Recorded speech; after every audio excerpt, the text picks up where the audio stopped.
Hello, everybody, and welcome back to another installment of Innis Reports, which is probably the working title that I will continue to use until someone comes up with something better. Apologies for the break. It has been a couple of weeks since the last recording, but I have been to four tournaments in that time, which is going to be a bunch of work that I need to catch up on. So expect to see a bunch more of these coming out of the woodwork over the next probably week or so. I'm aiming to record one today and then two more tomorrow, and then drip feed those over the next week or so. But hopefully getting them all out before the game changes a bunch and it all becomes less useful. But hopefully there's still a bunch of that you can learn here. This week, we're going to be talking about my 5-1 person performance and our 6-0 team performance as stat check at the Frontline Gaming Champions Cup, which was a 50-something team event in Dallas, which we attended on behalf of StatCheck, where I played Genestealer cults. Our team was absolutely all killer, no filler. We had myself, Anthony Videla, John Lennon, Jeremy Atkinson, Francois Lalonde, Pumbaa and Typhus, and Dan Garcia, who was coaching, and the wonderful Liam VSL, who was our tall man on campus, making sure that we closed out every round with massive scores and high scoring the tournament. We did end up winning the tournament, which was awesome. It was great to win the inaugural Champions Cup and be the first team to break home the prestigious trophy. It's my first Frontline Gaming event win, which I'm hoping it won't be my last. And I'm going to be talking a bit about how the event went, both from a personal level and a team macro perspective. But I'm mostly going to be focusing on kind of my personal predictions and how each of my games went in relation to the team event. So because I've already done one of these for this Gene Circle list and for like almost point for point this list, which you can go back and watch. It's the 7-0-1 at Hellstorm Watchdogs, which you can find in the YouTube box for this for the video. So I think it would be more interesting to look at this one from specifically the perspective of what was unique to teams as part of this experience, rather than kind of just going through all of the games and going through it in that level, which we'll be doing again for LGT when I get around to doing the next video. So yeah, this one is going to be a bit more of a team focused perspective rather than looking at the individual games. We'll be talking about how I adapted the list in my pairs matrix, what I was looking at playing, and how each of my games went in relation to kind of my predictions and what caused my predictions to be wrong, what caused my predictions to be correct, and how I would kind of think about and improve that going forward if I was to play any of these games again or similar games. And I think that will be the unique selling point of this specific one, rather than it just being me going through 6 more games of Outlander Claw, because again, we've got 7 games of that already, and we'll have 7 games more of me doing that later on in the week. So yeah, let's kick off with the beginning. So this is the list. We played the same thing as before, Outlander Claw with 3 Calamorphs, one with cartographic lineage. I did move that, as we discussed in the previous video, over to a Calamorph so that you could go inside one of the transports and kick off that +1 plus skill from firing deck, which does help out with the vehicle's tag or just firing like a seismic cannon or a mining laser down long range with the Neophyte squad. It was occasionally useful, I think I would describe, which is more than it ever was on the Saboteur, who mostly just sat inside a transport. We had the Reductive Saboteur, same as before, 6x5 Acolytes with Hand Flamers. These are the meat and potatoes of the damage of the list. They're good in combat, good at range. They have full wound rerolls against units on objectives, and they will continue to kick out inside output into anything that causes problems. 5 Acolytes with all pistols came down from 2 squads to 1 squad. The idea being that I only really needed 1 squad to sit on my home objective, and the other squad was generally fairly lackluster. The second squad of them became a second squad of Neophytes. So I now have 2x10 Neophytes with all the grab bag of weapons, just more OC, able to stand on objectives, get their regeneration going, and causing general problems for opponents. Just more models on the board. 2 squads of 5 Atlan Jackals with Incinerators. These guys are the sticky objective, scout moving kings of scoring early points and putting your opponent into jail if that's something that you're looking at doing. We have 2 Goliath trucks and 3 Goliath rock grinders, the kind of heavy duty backbone, high toughness, decent wound count, good save, able to use a -1 damage stratagem and just generally causing problems being in your opponent's face. They have good damage for what they are. The Goliath trucks give wound rerolls, which helps you kill things that aren't on objectives with the acolytes, or get the Neophytes just really doing a lot more damage. Things like just having a Weber and a Flamer coming out of a transport with full wound rerolls will do a couple of damage to any data sheet in the game, which is how you close the deal. Close the deal on higher toughness vehicles, Magnus, anything of that kind of caliber. You could just make sure that you're doing a little bit more damage than it's maybe expecting to. Then we have 2x2 Achilles Ridge Runners with heavy mining lasers and 1 with the heavy mortar. These are the kind of high damage output. I need to make sure a problem is solved, kill a vehicle, cause a problem, redeploy, reactive move, form vulnerable save, reactive stratagem, and spreading out that crossfire for +1 AP to just make sure that everything you need to kill broadly within reason dies. You're not going to be able to kill 7 things a turn with them, but you can probably pick one thing and make it go dead with their damage output, and then also spread some love with the stubbers to a second target to get +1 EP to make sure that you have 3 or 4 things in a turn that you're able to kind of drag down with your kind of weight of dice between the Calamors, the Acolytes, and the Neophytes. Tie that all together with Call Ambush, bringing units back, and we have a really nice pattern of do some damage, get some stuff back, and then kind of win the late game through inevitability of just constantly being able to run up the score and really get ahead of your opponents. Now, the competitive advantage of this in teams is one, people were not expecting this list coming in. I think maybe some people had seen that I had already been doing well with it, and I think people knew that I was going to be playing it coming into the event. I don't think that was a surprise, but I think there's definitely a degree that people would not have had practice games against me. People potentially, if they had played practice games against this list, but not against me, of like, hey, can someone play this list for me? Or potentially getting negative practice where they would play the game and get bad expectations for damage output, play patterns, and things like that, which is a very real benefit in a team event like this. If you can bring something that's surprising and also difficult to practice into, it's very hard for other teams like Tundra and Xenos Petting Zoo to really put it on the table and get a feel for how it's going to do and what their matrix should be into it, which was good for kind of getting me into potentially some good matchups that I maybe wouldn't have gotten otherwise, or avoiding some bad matchups that maybe the other teams didn't know were bad matchups because that's just not a thing that was on their radar as a thing they needed to worry about. It's very, very helpful to have kind of that unknown factor, especially when when you're a fairly reasonable faction expert on something, coming into it and just being like, between myself and like Anthony on World Eaters, that's a lot of people that will have played into World Eaters or into Genestealer cults and gotten a bad picture for what that matchup looks like and not have a great understanding of our matrices, which means that we can, get much better pairings as a result of that. My kind of general goal in pairings was to be kind of an all rounder. For most rounds, I would only have 1 or 2 bad matchups. Things like Grey Knight Terminators, which is just an obnoxious to try to chew through, Wolf Jail, 18 Thunderwolves, or Black Tide being kind of the big things that I was like, I really would rather not play against those. And then there are a few things that were kind of draw-ish, but very rarely anything that I was truly like, I just can't play against that because the list, even in its worst matchups, has a pretty good scoring floor. It just scores points pretty well. Excuse me. If I'm just kind of like looking at my round one matrix, which I can't flash up on screen right this second, I had a coin flip into their Blood Angels round, and I did not want to play into Death Guard just because Death Guard typically is quite a tough matchup for Genestealer cults because the save reduction means that all your stuff just dies the second it gets looked at, or if they're really worried about your combat, they can drop your weapon skill, ballistic skill, at which point you do almost nothing in combat into an army with a bunch of fight first and good durability. So those kinds of things are like, I would rather not play those, but if I can avoid those, I will generally play something comfortable. Even if it's like a low scoring game, I will probably be able to shut down my opponent's scoring through my high OC, and that makes the list quite stable in a team composition, which was definitely a strong benefit of having the list.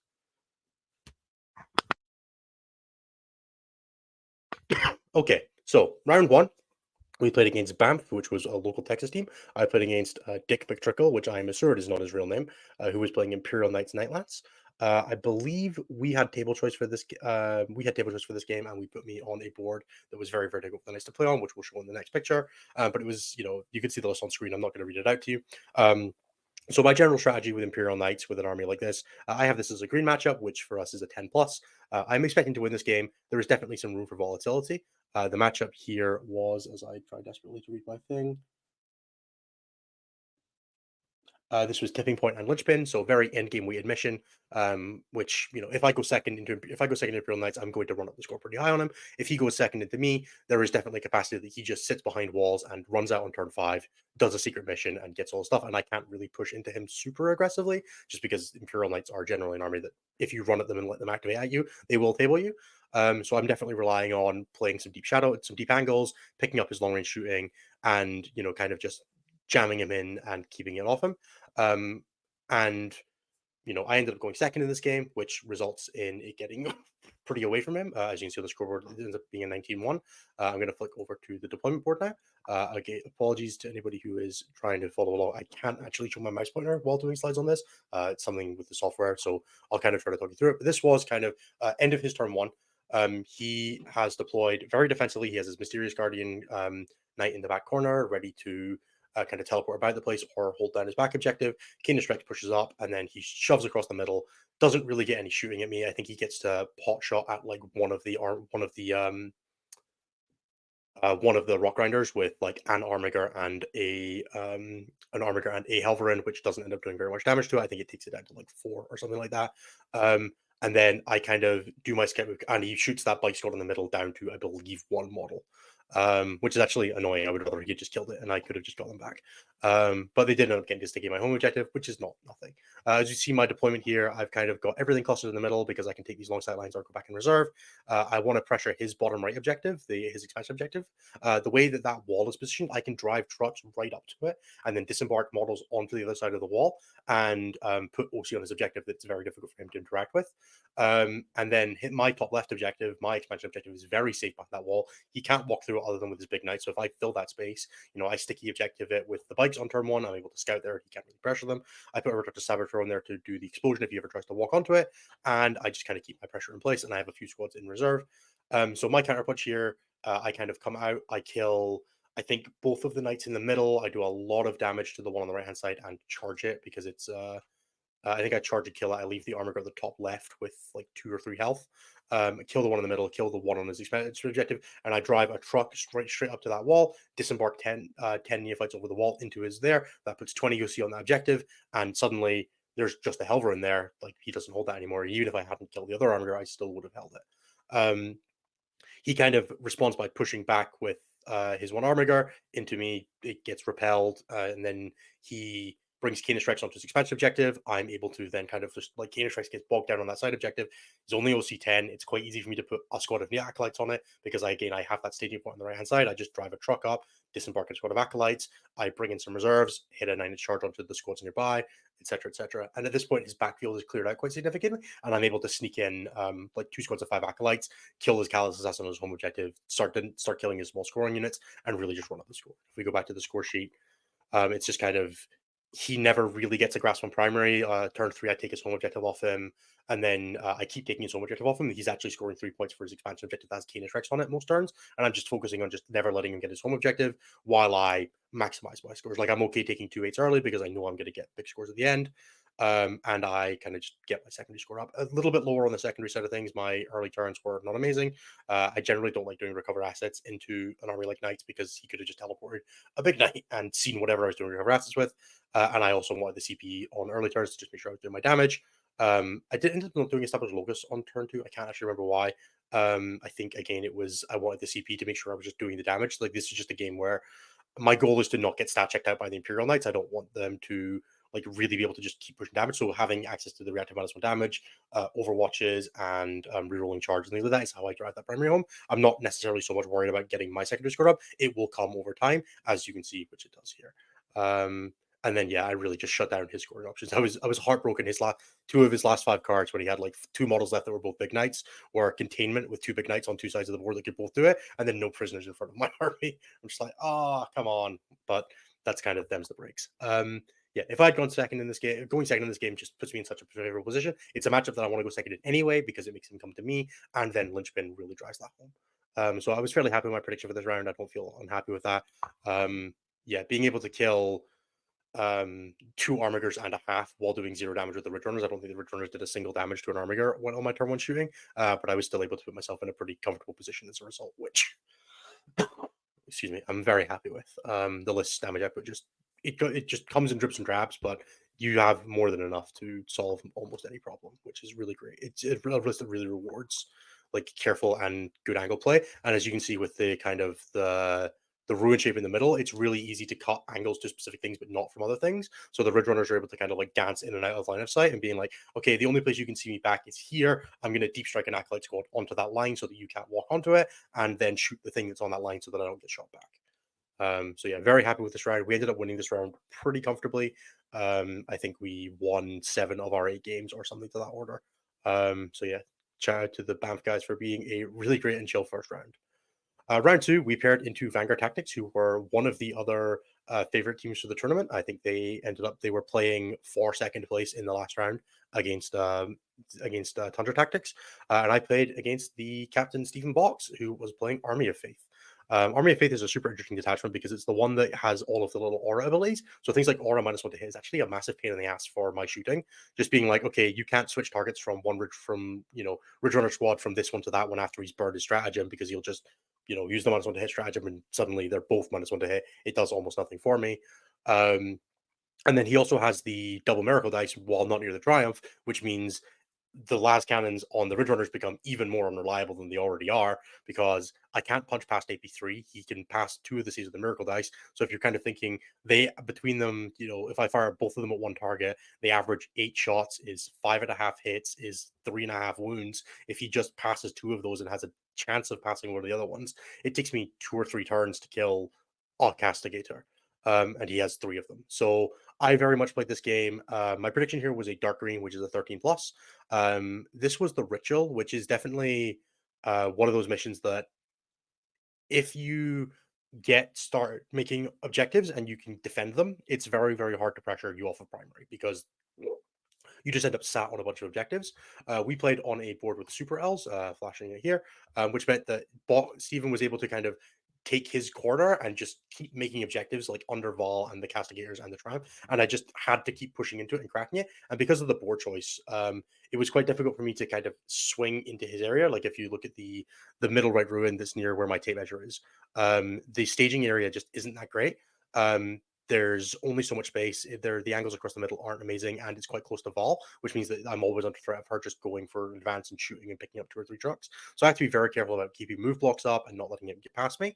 Now he doesn't have like the big Seraphim bricks, so I'm not super worried about him like coming over the top and threatening my objectives. I can just kind of make my objectives in the backfield, be pretty comfortable with it. Sit alone up on it, and then kind of make them off towards the top left, where I can just keep like a squad or two that come back, or like a bike squad and sticky it there. But the Ridge Runners are outranged by the Castigators. We're playing on a very, very long deployment. We have this massive fire line up the center and this massive fire range up the top line. But so I'm able to pressure up towards his top side and pressure that way, which is what I end up doing. I kind of transition all my power up there. I go take his home objective off and start making his secondary draw harder as much as I can. But it's quite difficult to get that pressure into his side of the board. I'm kind of reliant on kind of hitting reserve charges or coming out of the woodwork and jamming up towards him. There's just not really a good way to take him off objectives once he gets into it. So as you can kind of see on the score sheet here, he goes a 5, which is the first objective he makes. He put more involved under. Then he makes 2 objectives, and I'm able to take that one off him with like my reserve turn. And then the next turn he gets a 15 because I stretch into him. I make a push. I think I missed it by like 1 damage on putting enough OC on his objective to put him down to a 10, which means he gets a 15. And then the last turn, I'm able to push him off again one of his 3 objectives, but not both of them. So I'm able to do across 4 turns of pushing. I'm able to basically push 1 objective a turn for 4 turns. It works twice. It doesn't work twice. Your expected score in the ritual for primary is 45. It's a 5, then a 10, then a 15, then a 15. And I was able to get him to a 5, a 5, a 15, and a 10. Which, if the push works on all 4 turns, he gets 10 less primary because, I push him down 20, push him to 25. I wasn't able to because he was able to go first and make all those objectives. I will also shout out Box here for a very unconventional strategy, which is that he redrew cards. I want to say 4 times this game. I think I forgot to mark one of them. But he literally, all he spent CP on this game was Overwatches, redrawing cards, and smoke or the Army of Fates -1 to hit stratagem. He literally just went, "No, you're not doing damage to me, and no, I'm going to score my maximum secondaries." I pinned Stephen Ball. I don't think he ever passed like the halfway line, or if you kind of the line that goes from like the middle of the board to the middle of the board. I think he put 1 squad past to charge a character of mine, and he put Celestine into my deployment zone for behind enemy lines on the turn that she charged me. On the turn he scored that, and that was the only time he got past halfway, and he outscored me on secondaries by 7 points because he did that. Now, admittedly, rough turn on turn 1, assassination mark for death, never what you want to see on turn 1, and the turn 4 secondaries of bring it down behind an established locus. I think I killed I put like 2 vehicles down low, and then I wasn't able to get into his deployments over established locus, but those are things that absolutely can happen. It's not like I got scanned on secondaries. I had a bad turn 1 draw, and he was very aggressive about redrawing, which meant that he was able to, despite a 15-point primary difference, keep this game to an 11-9, which is a little bit below what I was predicting. Personally, I feel like if I had gone second in this game, he never makes an objective. He just never has time because I pin him in too much, which would have made me feel a lot better. He'd have gone like 10 on primary, 20 on primary, which is more in line with what my prediction was. But your prediction should be in line with the worst expected outcome of your score, not the not the average, right? So if this is a matchup where if I go first, I get a 15. If I go second, I get an 11. My prediction should be an 11 with upside, not a 13, right? That's kind of a a rough thing there. Now, Do I feel bad about that? No, it was a good board choice. They have the really long angles that you can outrange me on. Made it quite hard for me to use my Ridge Runners, and the Army of Faith mechanics just line up quite well into that. More and the Paragons ended up being kind of irrelevant in this game. He got good card draws and was able to push it down to an 11. So very well played by him. We ended up taking this round as well. There's another aspect of this that's like we got the information like fairly quickly that this round was going about normal, which meant that we were tracking for a win based on what our pairing prediction was, and I didn't need to do anything crazy. Right, it was just hold stable, get the 11 to 13 that you're predicting, and we'll be fine. So I did that. Right, I didn't take any outlandish risks. I just played for the points that I was expecting to get. Um, I think there's also an aspect in here that I want to whinge about. I think I got like 4 units back in the first 4 games combined. It was really brutal, which is just another one of those things that really contributes to like the slowdown of Genestealer cults. If you get units back, your score just goes up for every time you get them back, right? Where if you don't get them back, you're just playing with your 2,000 points, and that's a very real part of predictions at GSC. That's quite hard to manage because the expected value and the actual outcomes can be so varied, which in the team environment is really difficult to work with. It's actually quite hard to predict because this game could have been significantly easier, if I get 7 units back on turn one, if I just push out with a bunch of acolyte squads and they all die and I get them all back, like, yeah, of course it's going to feel great, right? If I just playing with an extra 800 points, but I can't plan for that and I shouldn't expect that. If I only get one back, right? If I'm going to lose 8 units and I get 7 back, or if I get one back, those are both equally likely outcomes. But the difference in like what will happen on the table if I get 6 additional units back in that situation. And like the average is 4, but if I hit like plus minus 1 on that, the difference between 3 and 5 units is like it's literally double the amount of reserve units, which again makes this army really hard to predict, plan for, and pair with. But it also makes it very difficult for the opponent to kind of be confident in taking the matchup, which is it's a volatility tool that you can introduce in pairings that does not necessarily always favor you, but does always make it more difficult to work with. So that's a thing if you're playing a team event and you're kind of expecting Genestealer cults to be in around. Um, it's always you can't base your prediction on the worst case scenario of it just being like, hey, I got 15 units back out of 15, and you probably shouldn't base it on them getting nothing back. You should probably base it on the average value plus minus a couple, right? Because you're going to have to think, well, if I kill 6 units in the first turns, I need to plan for 4 to come back, expect 3 to come back, and like rejoice if 2 come back. I think that's probably where you want to end up being, if you can get there. But that's obviously easier said than done. So yeah, very very good game against Box here. He played really well to get it to a 9 in what I think we all thought was a pretty bad matchup for him. But yeah, it was good old ritual things, just a very high scoring mission, which high scoring missions are harder to push differential in closer games. You tend to find the games tend to be more blowout-y, or very close. Things like Purge the Foe being another good example of that. Just because the primary is so much higher, either one player scores all of it and one player scores none, or both players score all of it. There doesn't tend to be a lot of in between with missions like that. Okay, round 3, we played against Big D Energy. Just loving the names from these guys' teams, and I played against Apollo Chang, who was playing Votann Oathband. This was a triple land fortress list. Very very heavy shooting, but not very long range. That's obviously the downside of Votann. They have good early pressure, but pretty bad range. And we got board choice here, and we made our life's mission to make him miserable. My prediction for this round was a green, so a 10 plus. I'm expecting to win the game against Votann. The army just doesn't have that much OC, and it's got good durability, but not to mortal wounds and chip damage. Like, yes, it has an armor archetype stratagem, but I can switch targets pretty frequently, and the Ridge Runners do outrange him, so the Ridge Runners are able to play quite usually get to fire like 4 or 5 times in a game as long as nothing goes crazy, which does happen in this game, unfortunately. So yeah, my prediction for this round is fairly comfortable. And then once we get the board choice, I'm like, okay, this is going to be much better for me. This is I refer to this board personally as the Fortress of Solitude, because the expansion objective is just behind a wall of bullshit. There's just so much terrain on the table, that there are very few sight lines. You can get onto it super easily. It's very very hard to aggress unless you have like fast infantry melee, which his list just doesn't have. So he kind of clusters his land fortresses on one side of the board, goes for a pressure towards the middle, and kind of sets up to push his 2 Hearthguard squads. So he has the 2 Terminator squads, or sorry, yeah, I'm here, Hearthguard, yeah, to push towards my expansion objective because that's the way he gets onto it, which is fair enough. But those units are only OC6, so it's quite vulnerable to me just having a couple of bites and a unit on it. So he really has to charge onto it, which is not super easy to cross that distance, especially when I'm threatening Ridge Runners across it. Um, And then, we both kind of stage up. I hedge a little bit towards the idea of going first by putting a couple of trucks in a slightly more aggressive position. He ends up driving forward and blowing up one of my rock runners on turn one, which is obviously suboptimal. I think he actually kills both of them just on turn one with the things, which definitely makes the game a little bit harder. But it's kind of one of those things that you have to take a hedge against going first with an army like Genestealer cults. I can't just sit here and die if I go second.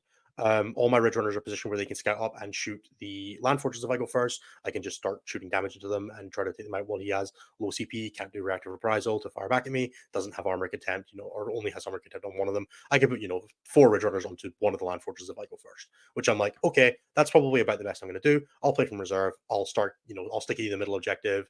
I don't know if I could actually get onto the middle to sticky it. The ruin in the way does make it a little awkward, but I could definitely sticky my side objective and then start getting pressure up towards his side. My bike squad maybe scouts around and goes for his Jaeger, or like traps those two Sagittars in if they don't scout backwards. Just like generally keeping my momentum going. Fortunately, Apollo ends up going first. He kind of shoves it to the middle. A Sagittar touches the middle objective, gets bombed for 5 damage from the Saboteur. The Land Fortress come up, pick up those 2 Rock Grinders. I think in hindsight, I should have swapped the back Rock Grinder and the front truck so that he had a truck and a Rock Grinder rather than 2 Rock Grinders. It just would have made my life a little easier. And I counter punch. Put one of the Land Fortresses down to 2, one of them down to like 10, and then kind of wrap them up with bikes. They feel some battle shocks, one of them drives backwards, and I'm able to just kind of like keep that pressure back on them. The unfortunate moment here, my Ridge Runners drive forward to shoot the 2 wound land fortress, fail to do any damage to it, and then get shot back and die in my turn 2. And I'm like, that's really bad. So I just lose a squad of Ridge Runners straight up to. I felt pretty confident I could do 2 damage there, but unfortunately, it was the other one that had battle shocked, and I couldn't fire, like the one I couldn't fire back because he had driven back to his broke here to heal. But I was able to kind of sneak some of the reserve units into his backfield, take his home objective off on the turn he had defense stronghold. As you can see here, he holds defense stronghold for turn 2, 3, and 4. I'm able to take his objective off him on turn 2, on turn 4, and on turn 5. But he's still just running up that primary score because, like I said, it's Purge the Foe. It's a very hard mission to solve score primary, and he's getting his kill mores. I'm getting hold mores, but he's getting kill more. And then I kind of, towards the end of the game, I'm able to start matching him for kills to deny him the points and get the hold mores myself. So I kind of creep past him on primary, but I just crush him on secondaries, right? He's holding that defense stronghold for far too long, and he's losing all of his small units. He's just playing in his deployment zone. I've got full control of the board. I get my points. He's just not getting his, and I, take a fairly large win out of that. And it's mostly a result of like knowing that I needed to deploy aggressively because I have the late game option. So if I had gone second, I would lose a bunch of stuff, but I would be in a position to score all my points and get the late game primary. And I'm going second in Percival. And if I go first, I have the momentum to go and do something and kind of take the fight to him, right? So I was able to attack his side objective a couple of times and start making him bring his bikes backward, bring his, he had to leave a land fortress there for long enough. I think he ended up getting a kill more and a hold one off of a land fort killing a bunch of guys in combat, which was really funny. I hit the 9-inch charge with him, which is absolutely not guaranteed. But then he just beat me to death anyway, which was quite funny. I think that's the turn 4 that he gets the kill more, and then goes into his turn 8 and gets a hold, which he wouldn't have gotten otherwise, which was quite funny. But yeah, just eventually able to kind of get into his deployment zone. And one of the things that showed up in this game was when my stuff doesn't have tokens on it, it's actually quite hard for him to kill. So I had a land fortress that was just in combat with the 3rd rock grinder, just sat there, no tokens on it, not on an objective. He couldn't put a token on it in any way, and it wasn't killing him. It was just sitting in combat with him, doing a couple damage every turn in melee, and getting shot, hitting on 5s, wounding on 4s, and just he doesn't get sustained hits, and he just wasn't doing damage to me, and he had nothing else that could really go to it, and he could fall it back, but that just opens me up to going and charging other stuff. So he would just sit there and shoot something that did have a token on it and kind of like hope for the best, but he just ended up doing very low amounts of damage with his land fortresses because he just couldn't really pressure me. So yeah, that was kind of the general gist here. The only real thing, that really awkward thing, I wasn't able to kind of this gap here between my home ruin with my home objective and his expansion objective is actually large enough for like bike squads to appear in. So I have to be quite careful about not letting him just get there. But also the Jaeger that are inside that wall are a pretty reasonable threat. Just like walk out, shoot some guns. If I try to go near them, they react to it back behind the wall. So I have to be like quite careful about that. And he was able to sneak a bike squad into that space, clear the unit on my home objective, and like make it a little bit more awkward for me to like hold that area for a couple turns, and it was quite hard for me to pressure his one, which is just one of the things, right? Like this is a board that's hard to pressure expansion objectives on. My list really wants to pressure expansion objectives, and he did a good job of playing around that. And like even when I was taking his home objective off him, he was able to keep his expansion objective safe, and that's the one that he was getting hold one off of almost every turn.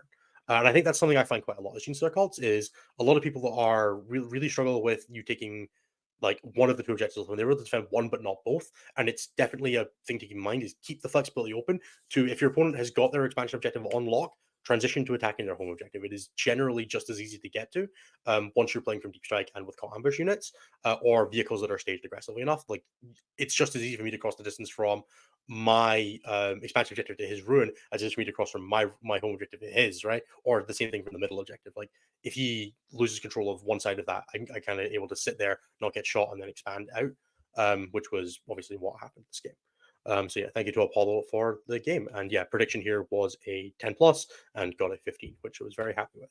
Okay, round four, Matt Shuckman. This is one of the rounds I don't have a picture for, so I have a quick grab from the stream that we played against. We put on War Games Live, but Matt is from playing Tundra Tactics, who were the team that came second at the tournament. No, yeah, second at the tournament. They were definitely one of our toughest rounds. And they were just a host of really good US players and Team America WTC players, and he is playing double Avatar and double Fire Prism. Now, functionally, I can't really kill Fire Prisms. I get one shot at them with the Rid Runners, and if I don't kill them, I die. And that was kind of what happened this game. I never really got the go ahead on killing the Fire Prism, so they just shot for the entire game. I'm able to kill one of the avatars, but not both. Like I can isolate one of them and pick it up with grenade strat and mortal wounds from the bikes and random garbage damage from the hand flamers once it touches an objective, and pretty reasonably kill one. But the second one, I'm probably going to have to ignore. So the ideal here is kill the Yin card, ignore the avatar because the avatar is slower and doesn't teleport. So avatar, fine, let him have an objective. And then the rest of it pretty comfortable. So my prediction here was a 13 plus. This army just doesn't really score that well into me. It's going to really struggle to get primary because it just doesn't have that many units. The units it does have is pretty low OC, and I could kind of pick up and isolate the small stuff and make him burn CP on, he's either burning CP on redraws or on fire and fades or on phantasms to keep his stuff safe, which means he's not really pressuring my primary at all. I can do things like rapid extra primary, really just attack his and like just go for that. And that's exactly what happens this game. Matt plays very aggressively. He gets all his secondaries. Like he has double swooping hawks and a war spider squad. He's going to get his secondaries as long as he plays safe with them. He did a really good job of keeping his swooping hawks safe, fire and fading them, phantasming them, keeping them behind the avatar, for example, so that I couldn't get flamers into them. And I just was never really able to prioritize them with the indirect from the Ridge Runner or the Saboteur to take them out because like they get a 3-up save against it. It's just not that great. And then you add in the fact that I'm generally trying to kill like the avatars or a warwalker or whatever, and like making sure that those go away, that it becomes quite difficult for me to like pick on those small units without just getting lucky and banking charges into them when he spends as many resources on them as he does. So they just score points, right? And as you can see here, he gets 36 on secondaries. He basically just every secondary he draws, he broadly gets to score, which is fair enough, right? That's just kind of how his list works. Yeah, there's definitely like a few things in here that I get fairly lucky on. Like he doesn't pick up the bring it down kill on turn two because I just didn't give his fire prisms anything to shoot at. Things like that. Just generally, I think I popped the forward vulnerable save and lost one of 2 ridge runners to the 2 fire prisms, which was like sketchy. But he has to get all 4 wounds to kill them. Like it's not guaranteed, but it's definitely not fun for me to have to be on the receiving end of that. I failed 4 out of 4 on turn 1 to lose the other squad, so it was definitely like, oh, this is gonna go exactly the same way. And then, yeah, my secondary draw was again just fine, right? There's a bring it down there. I missed a kill. There's a recover assets that I don't feel comfortable doing into Swooping Hawks and War Spiders and the Incarn. There's an assassination against another army that can react to move its characters, right? It's tough to get these secondaries against an army like Aeldari, and that's one of its appeals. It's a hard army to get secondaries into when it plays defensively. But as you can see, the primary score just runs away from Matt. I'm rapid ingressing onto primaries with flamer squads from reserve that he cannot kill because he just doesn't have anything in that area. He doesn't have enough units to cover those objectives. I'm putting a truck, like reserving a truck, bringing it on, picking trucks up with stratagem, picking up ridge runners, putting them on angles, and just going for things here. Now, I was fully expecting a bigger score in this game, I'll admit. I got 1 unit back on turn 5. My first unit that came back was a unit of neophytes on turn 5, and it did give me the behind enemy lines point that was like it was actually a difference maker for my round result here. So, whatever, right? That's like I said, you can't plan around it, but it does make a big difference to my engage on all front score resulted in me having to like hit a charge to get it instead of just bringing a unit in. Bring it down. I wasn't able to confirm kills because I just didn't have as much firepower, which results in I think I killed my first unit on turn 3 this game because I pushed out, did my damage, was like, all right, here is a wave of stuff. There's 6 or 7 units. He killed it all, and it all just didn't come back. And that's absolutely a thing that can happen with Genestealer cults, and it's a thing that you have to plan for. And we did. Now, I want to touch a bit on secret missions this game because if you'll notice, Matt did not play one. One of the things that kind of matters here, this is kind of the board. I'm really sorry about the angle here, but we're playing hidden supplies. There's these two top left and bottom right objectives. We see the bottom left and top right in this picture, where you can kind of get a model on it, but you can sit on the other side of the wall and take it off him. He plays his avatar up towards this side, and I'm just constantly bombing units onto this objective.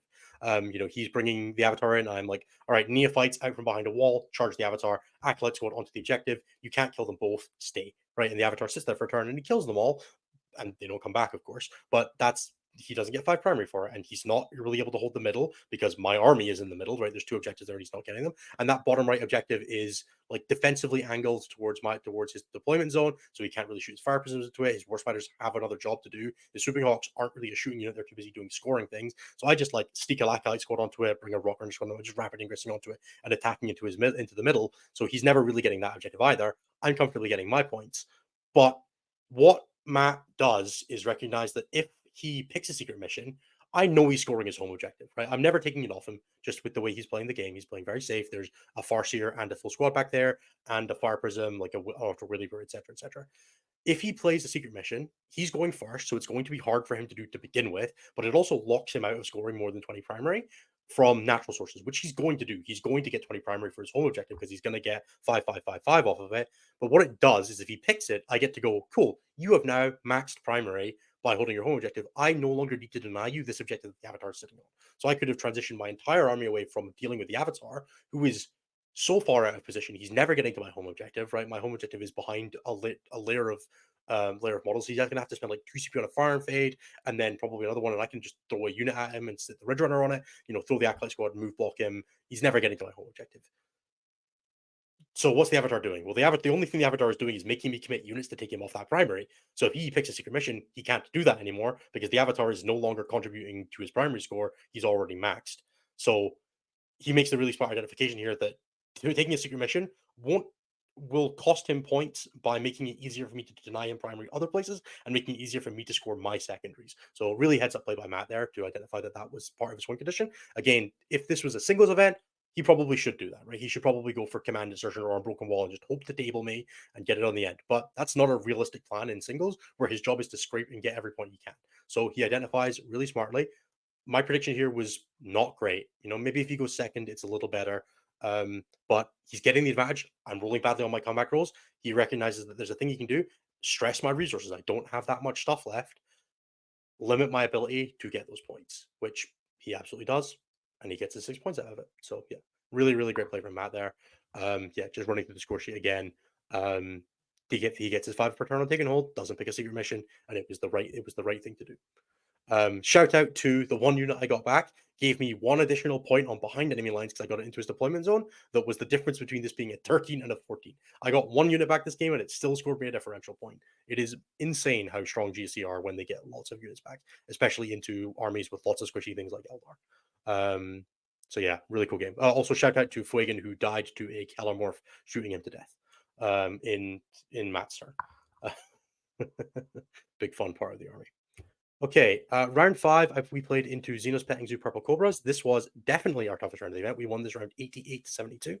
I played into Jason McKenzie, who was on Tire Retaliation Cadre. Now, I had this matchup down as a green, which in this situation was a 10+. And I think I was probably wrong. I had played against Retaliation Cadre a lot, but I had not played against it with double broadside. And the broadsides actually ended up being a real pain in the backside for me because they're quite hard to kill. They outrange me, and they're very resilient to mortal wounds. They have the 4 Philippines mortal wounds, so grenade and demolition from the bikes and all that kind of thing doesn't really shut them down. And then they're heavy and they ignore modifiers. So when they're tagged, they still do the same damage out. And I just I can't grind them down, and they're not like Riptides in that they're Riptides will kill one thing pretty dead, but they're not great at split firing. Like the broadsides have SMS and missile pods. They have like 9 shots for some reason. So they're actually like genuinely a reasonable amount of damage output that was harder to deal with than I gave it credit for. I think I ended up killing one squad of them over the course of the game, or like I think I only killed one of them over the course of the game. Just like never really got rid of them, and I just kept taking repetitive damage. They were just picking up my vehicles, and that was a very real problem. The other side of this that's quite difficult. Tau with the 3-inch deep strike are able to get onto my home objective, and as you can see from the board we're playing, the central disc of this is inside the wall, which means that in order to cover the objective for a 3-inch deep strike, I would have to be outside the wall, which means that he's always able to 3-inch deep strike on it. So I can keep the objective from behind the wall, but then I can't screen behind it. So he's always got the option of like taking it off me. So I kind of need to sticky it at the start. But he's able to put enough OC on it, like, fire some indirect, take it off me, right? It's quite hard for me to maintain control of my home objective, and it's a linchpin. I think I could have done a better job of keeping that. Like, I probably should have just had all 5 of my acolytes on it to make sure I held it for like the maximum. But it was always going to be difficult to score things like defense stronghold or extend battle lines if he's just able to put stuff on there. But yeah, he did a really good job of attacking my home objective, and then they got poor choice, which I think probably drops me like a couple points on matrix. If you can see here, like there's these really long sight lanes. Like he's got sight into my deployment zone. He's got sight from like objective to objective. Just like everything's in line of sight here, which means, and it's very limited staging up towards his objective, like um, the ruin, like where the CP dice are next to the ghost kill at the bottom right. I can't really hide anything in that because it's just going to be open. I can't really stage that many vehicles. You can see there, I can cram one vehicle into it pretty safely, but not two. And the ruin in the center is very, very open to sort of like the deep angles from like his natural expansion objective, the big N objective or the Z objective, I guess, from this perspective at the bottom right. He's got an angle into that ruin. Um, so Jason goes first. He lines up a shot. His Riptide one taps a Rock Grinder. I've never seen that happen before. I hope to Christ I never see it happen again. It's strength 9. He did 8 dev wounds to me, and I failed to save. I was just like, oh, okay, I guess. Yeah, not a thing I was expecting. Tower, a matchup that I usually play one returner squad really aggressively because I'm expecting one to get picked on and the other one to play super safe angles and up down constantly. So I drive one squad kind of directly forwards. It gets lifted after it does its turn of damage. And then I play the other one super defensively, and it never gets interacted with. It just kind of does its job. And I lock down my top left objective. I take him off the middle constantly, and I'm just kind of running up the score on my points. But again, I feel like this was the one where I felt the most hard done by on secondaries. I'm going to be honest. Like my turn 1, bring it down, cleanse, great. Turn 2, defense stronghold. Can't really justify that against Tau behind enemy lines. I hit one charge into his deployment zone. I brought like 6 or 7 units in. Hit one charge, get the points there. Kind of a rough turn for that. The turn after that, sabotage recover assets against an up down army. Can't justify doing that. I'm not getting CP for my home objective anymore, so I'm like really stumbling on damage output at this point. I'm kind of chasing, I'm needing to do grenades and CP rolling charges and all that kind of thing, and up downing my ridge runners to make sure that they're constantly doing damage. Which means that I'm not able to redraw here. So I kind of bin both of those. Then I roll into the next one. Extend battleline established locus. I'm not able to creep into his deployment zone. I can't get onto the middle because he's sat there. Can't do that. My reserve units just aren't in position to do that anymore. I'm not getting units back at the rate I need to bring them into his deployment zone, and he's got it very well screened with his ethereal and his I think it's his Vespid and his stealth teams are all kind of sat in his deployment zone, keeping me out of there. So really good job, really tough secondary. And then the last turn, I get the assassination storm hostile, and I'm not able to close the assassination. I think he just like kept a little bit too much alive, but like he has no battle line and we're playing banners, and I got outscored by the Tau here. It felt really brutal. I was really, really upset with my secondary draw this game. And I don't think I put myself in a great position to capitalize on it. Like I said, I think I could have defended my home objective better this game. And I think um, the way that I approached attacking his side objective, I think I overcommitted after the first go. Like if you look at his scores, he goes 3-8, 3-8. Like I'm able to get the bottom right objective off him twice, which is on turn 2 quite easily. Like I just drive a truck onto it and disembark 10 guys. Great. And then on turn 3, I think I was able to kind of hit a reserve charge, but I needed to stop trying at some point and kind of just let him have it and just let him have the 8s and focus on getting my points, right? Because that's the thing I didn't do this game was I got my 13 at the end, which I think I was lucky to get. I got my but I got a 3 and a 3, and I just that's not sustainable. I needed to be getting 8s here, which means I needed to defend my home objective better and my top left objective. So I think, yeah, really heads up play by Jason, really good board choice. And just like the really, really, really solid angles for Tag here. I just wasn't able to do as much damage as I thought I was. I wasn't able to get onto the expansion objective as easily as I wanted to. And yeah, that one truck that dies, the rock runner that dies in the middle, I really, really wasn't expecting to lose to a single Riptide.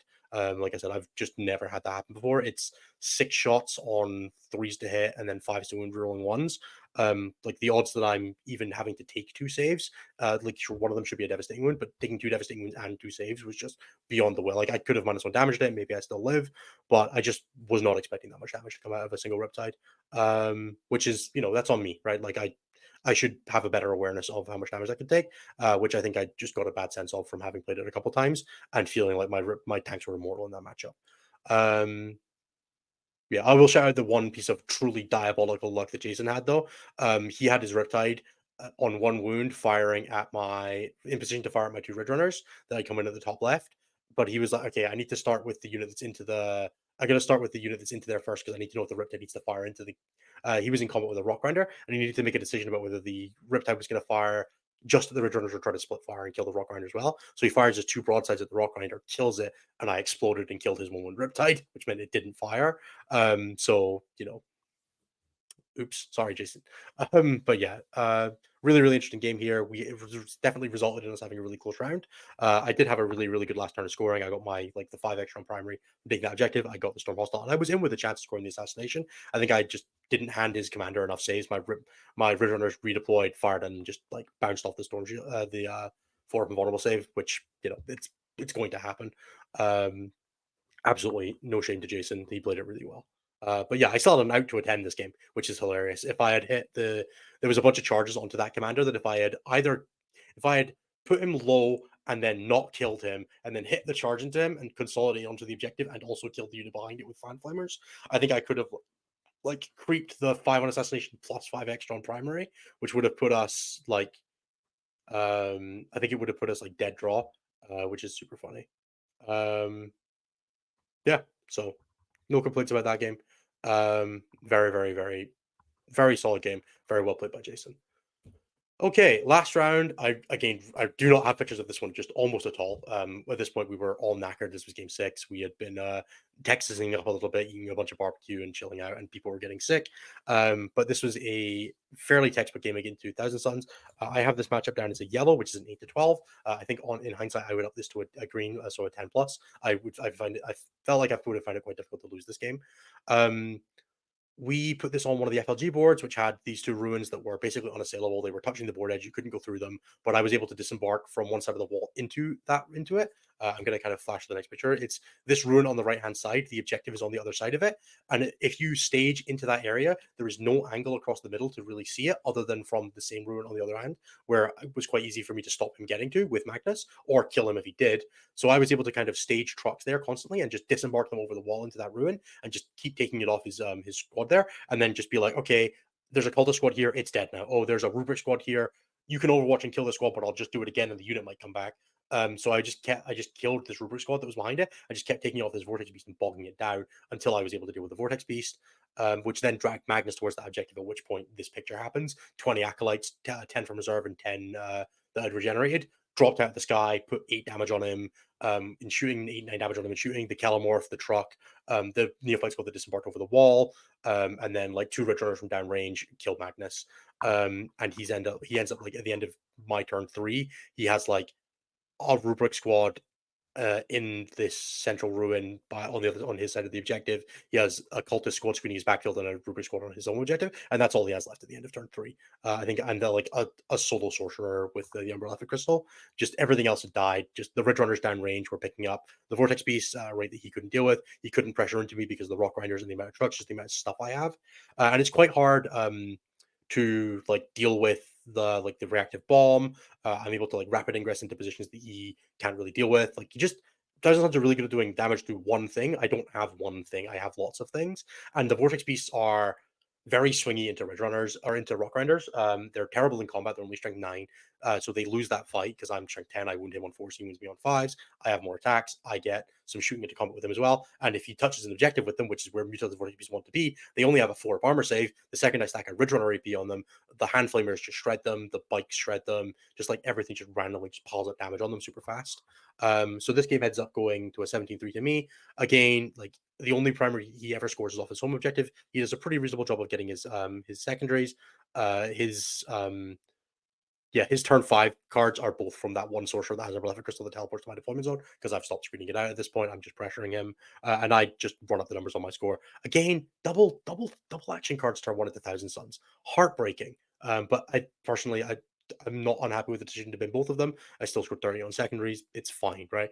But there are some times where you just look at a sabotage and recover asset, and you're like, you're playing Thousand Suns. You could just double move a Discourser and kill this guy, and I get stuck holding the bag for the secondary for a second turn, and I can't justify doing that. So I'm a big fan of just when you draw these cards against armies like Thousand Suns or Eldar, just get rid of them. Don't get stuck holding the bag for a card you can't score. Right? If we go back to my game with Apollo, like he's holding that defense stronghold, right? If you're taking defense stronghold, it's a risky defense stronghold, and I just take your objective off you, it'll just die, right? And the same thing happens in my game with Jason, right? I draw defense stronghold on turn 2. He's playing Tau with a 3-inch deep strike. I can't hold my own objective against that. It's not worth trying. Just get rid of it and keep the momentum going.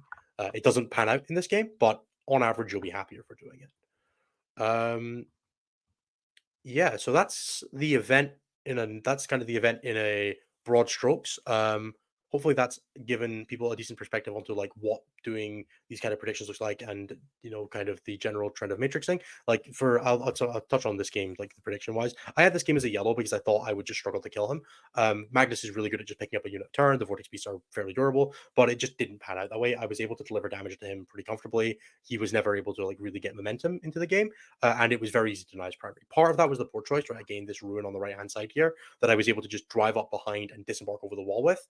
But a lot of that comes down to like good preparation of the maps. They chose this board and they were unhappy with it at the end of it.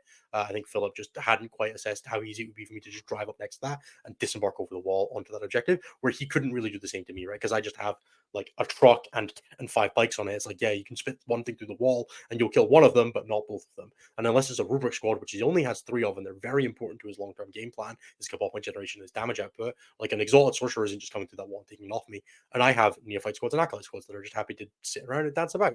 And then the unit come back on top of that. Every time he pokes a unit out, it does damage to me, but it dies, and my stuff doesn't die, right? It sometimes dies. It half dies. And then it comes back, and then it kills the unit of Rubrics that just did that, because I can, drop 12 away from one guy who gets one Overwatch with the squad, and then fire back at him and kill like 4 of them, and then the Ridge just finish it off. Or a Kellamorph chips damage at them, or they walk forward and they get shot by the Kellamorph or grenaded or whatever, right? Very, very easy for it to get away from him very quickly. One thing as well, you can hold that middle objective, the one that's on the left here, from inside that ruin with a single model. So it was very, very easy to contest if you didn't want to be in the open. And my models have high OC, so I put a truck on it. That's OC4. No model in his army can sit in that corner. Magnus is too big to fit under that ruin, under the wall. Vortex Beast are the same, so I can sit a truck under it. 4 OC. That's my objective. He has to do something about it, so he has to put a squad in the open, or he has to try and kill the truck, which is embedded in a ruin on the other side of his deployment zone. So he'd have to indirect it, which is just not a thing he was capable of sustaining. He doesn't have the CP management for that, and I was killing his cabal points too quickly. So yeah, I would definitely upgrade this matchup. I would definitely have this as like probably a like if I was predicting that exact number, probably like 13, but 10 plus is probably where I'd be comfortable with. Again, I went second this game, which is it's per Nexus, right? We're going to be happy with that. So yeah, that's the overall. We did end up winning the tournament. We had one round with sub 100 points, which was our round against Xenos Petting Zoo Purple Cobras, which is a hell of a name for a hell of a team. We played the teams in second and third, which is great. We ended up playing Making Saves in the last round, who were, I think, 4th seed going into that last round, because Thunder Tactic and Vanguard were playing each other as the 2 teams that we'd already played. So they played each other on stream. But yeah, you can check out our rounds against Vanguard Tactics and Thunder Tactics on the War Games live stream. So if you're interested in seeing any of those, I believe it's John Lennon versus Seth with Dark Angels versus Hypercrypt Necrons, and Pumbaa on ACDC against someone I don't remember from Thunder Tactics, who was playing Black Tide 100 Black Tide Bush Crusaders. Yeah, so there's my individual results and all that. I ended up making no changes to the list going into LGT. So I kind of, this week event was directly the week before LGT. So I ended up submitting exactly the same list again. Very happy with it going into the event and feeling really confident. I was very, very happy with that. My one loss felt like it was very much within the range of control. But it was on a, I had a bad run of luck on a tough board, which is, any list can lose if it gets the right range of results. It didn't end up costing my team, which I was very thankful for. Bailed out by the wonderful, wonderful tall man in Liam, who just smashed his bad matchup. And Lennon, who denied a secret mission on the Tantalus in one of the funniest ways. Definitely try to get that story off him, or if he did a Champs Cup review, I don't know. But yeah, 5 solid wins against great players. And we were very, very happy with that. I think we're hoping to be back next year for the next one, the next Champions Cup, which will be great. But yeah, really well run event. Fantastic time seeing the event run by Kicker and Steve Corrales from Frontline and Seasons Betting Dude, respectively. They did a bang up job. It was great fun. And it was nice to finally win an event in the US. I think I have consistently done pretty well at every event in the US, but I've not actually won one yet. So it was nice to go over and finally conquer that. And we used the US to destroy the US. We stole Lenin and Vanilla, and we managed to get a win for the rest of us, for the 4 Europeans that were over there, which was great. Uh, that is it for me. So I will do the various plugs now, which means you're going to have to give me a second as I trim back to my list of things to do. One, if you enjoyed this episode and you want to see more like it, leave me feedback. I really depend on feedback to motivate me to do this stuff. It is not my natural inclination is not to do things. That is a really tough thing that I have learned about myself. Is that my natural inclination is to vegetate in bed all day. So feedback really helps drive me to like keep making these and to keep doing more and kind of iterating on the format and doing more of them for more tournaments. So if you enjoyed, please leave a comment, please leave a like, subscribe. If you're in the Discord, drop me a message in content discussion or message me privately just to say that you enjoyed it. I really appreciate all of that, and it really motivates me to keep doing these. So yeah. Other than that, please check out all of our sponsors. They're all in the description. I'm not shouting them out individually, but I will shout out if you're interested in learning with me for any of the things we've spoken about or anything else in 40K, please do check out stat-shit.com/coaching or drop me a message on Discord or email us at coaching@stat-shit.com if you'd like to work on an upcoming tournament, preparation for a league, or just some games with your friends, or just looking to improve in general. I would really appreciate it. It is the way that I get to keep doing this. It's the way that I travel to tournaments and do all this awesome stuff and get to keep bringing you guys content. So please do check that out if that's a thing that at all interests you. I hope everybody's had a great time. I will be back, hopefully, fingers crossed. This should be coming out on Tuesday, October 15th, before the main show. I will be recording tomorrow for at least the LGT episode and potentially the Ironstorm episode, which will be a combination of the LGT Invitational and my run at Clan Wars Open 6, because I want to talk about Ironstorm because it's been a really long time since I've been excited about the detachment, and I am excited about that detachment right now. So I would love to talk about it just before the slate, just in case anything interesting happens, so that everybody's prepared. I hope everybody's had a great time. Thank you so much for watching, and I will catch you later.